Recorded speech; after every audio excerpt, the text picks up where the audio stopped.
muraho tora agatebe wicare ubundi wumvirize ikiganiro kuva gitanguye kugeza ku musozo wacyo.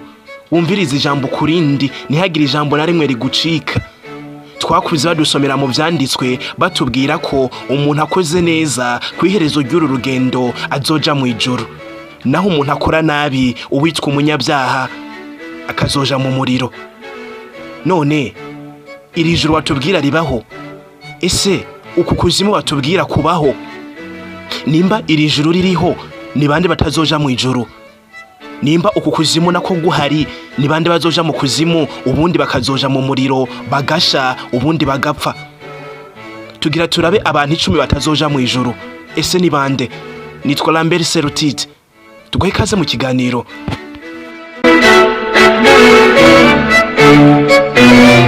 Ijuru ririho kandi n'abazoritaha barahari. Ibyo nuko bimeze, ntaco bihindura ko.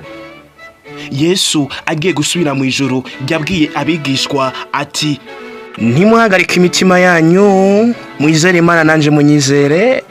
Imuhira kwa data hari amazu menshi, yabatariho mba ndabibabwiye, kuko ngiye kubategurira ahanyu, kandi ko ngiye kubategurira ahanyu nzogaruka kubajana iwanje ngo ahondi namwe abariho muba.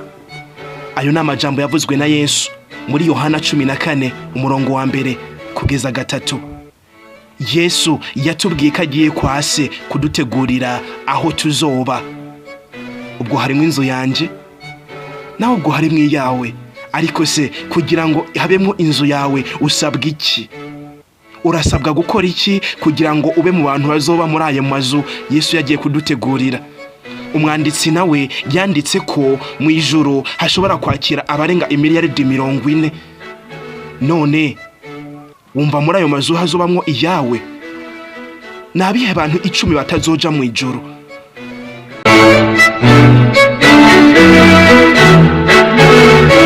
Mbere yuko twumva abantu 10 batazoja mu ijuru, nta bwenge bw'ikiremwa muntu bushobora gusobanura ubwiza buri mu ijuru.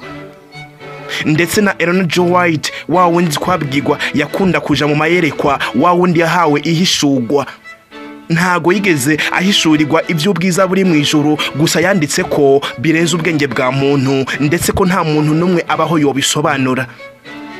None uripfuza kuzobona ubwo bwiza batubwira buri mu ijuru?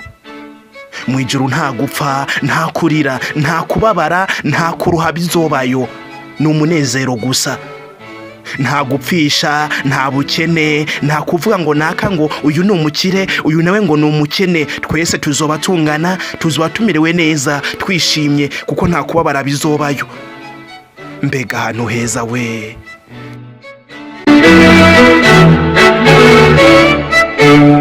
Umuntu wa mbere muri ba bantu 10 batazoja mu ijuru n'abantu bakorera izindi mana. Abantu bakorera izindi mana, Imana atari yayindi iri muri Bibiliya, yayindi yivuze ko ari ndiho, ikavuga ko ari Imana isumba ivyitwa Imana, ikavuga ko ari Imana isumba byose. Uwutayikorera agakorera izindi mana, uwo ntarimwo. Icya kabiri c'Abami 17 umurongo wa 35. Umuntu wa kabiri n'abantu babaje ibishushanyo. Abantu bibazira ibishushanyo bakabipfukamira ndetse bakabisenga, abo nabo ntago barimwo. Gusubira mu byagezwe igice cya 4:16 kugeza 19. Icambere c'Abikorinto 6 umurongo w'9 kugeza 10. Ibyakozwe n'intumwa 17 umurongo wa 24 kugeza 29. Umuntu wa gatatu n'abantu barahira. Abantu bapfa kurahira ibyo babonye, bakarahira indahiro zitumvikana, babandi batarahira ego cankwe oya, abo nabo ntago barimwo. Matayo 5 umurongo wa 33 kugeza 37. Umuntu wa kane mu bantu 10 batazoja mu ijuru n'abakora ibikorwa byabo ku munsi w'isabato hamwe n'abanebwe. Umuntu azirura isabato ndetse ntayiziririze agatako akaba umunebwe, uwo nawe mwantu bazoja mu ijuru ntarimwo. Kuva yo 31 umurongo wa 15 kugeza 17. Umuntu wa gatanu mwatazoja mu ijuru ninde?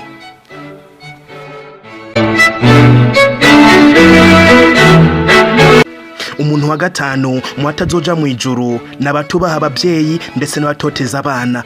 Abantu batubaha abavyeyi ndetse n'abatoteza abana mwazoja mu ijuru nabo ntibarimwo.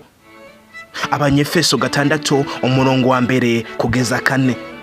Umuntu wa gatandatu mu batazoja mu ijuru, umwicanyi, umuntu wese yankana, uwavumwe. Abantu bicana n'abantu bose bankana ndetse n'abavumwe nabo ntibarimwo. Matayo 5:21 kugeza 24.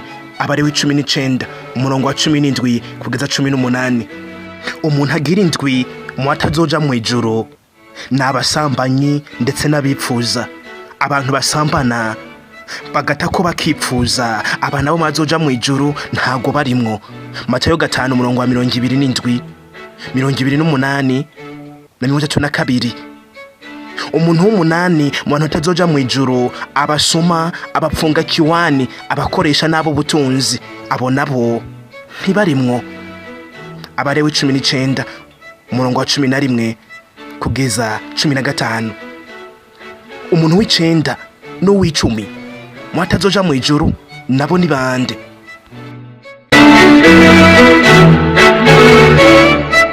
Umuntu w'icenda mu batazoja mu ijuru ni umubeshi, uwuteranya ndetse n'umunyegono. Umuntu abesha, agateranya cyangwa akagira igono mu bazoja mu ijuru, uwo nawe ntarimwo. Abarewi 19:16. Umuntu w'icumi mu batazoja mu ijuru, umuntu yifuza ibitari ibyiwe, umunyeshari, indyarya. Umuntu yifuza iby'abandi akagira ishari, akongera akaba indyarya, uwo no mazoja mu ijuru ntarimwo. Mika 2:2. Abakolosayi 3:5.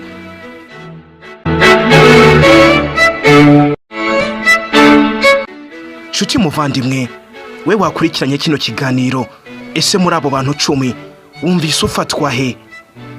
Wumvise ibikuraba ari ibyihe? Ariko kandi nubwo bimeze gutyo, Imana ni nyembabazi, iriko iraduhamagara muri bino bihe bya nyuma kugira ngo twitature. Yesaya 1:18, enda nimuze twitature, niko warahagize, naho ibyaha byanyu byotukura tukutuku bizokwera derere nka sheregi, naho byotukura nk'agahama bizohinduka nk'ubwoya bw'intama y'umweru.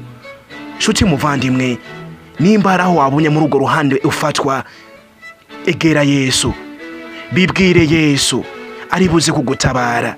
Umuhe ibyaha byawe, ubimwikoreze, abigukureho, kuko niwe ntama w'Imana ukuraho ibyaha by'abari mu isi, maze agukize kugira ngo usohoye muri ubwo bwami tubwirwa. Bibwire Yesu. Bibwire Yesu, bibwire Yesu, niwe nshuti y'ukuri. Ntugire nshuti wanjye nawe, jyubana nawe cyane. Amateka y'ibyiza by'ijuru ni maremare, nta n'uwo yavuga ngo yarangize. Gusa iki kiganiro cyo kirarangiye. Mwakoze kubana natwe, mwipfurije kuzoba mu bwami bw'ijuru, mwipfurije kuzobayo. Nitwa Lambert Serutite, tuzohure mu kiganiro cy'ubutaha. Shalom, hasta la vista.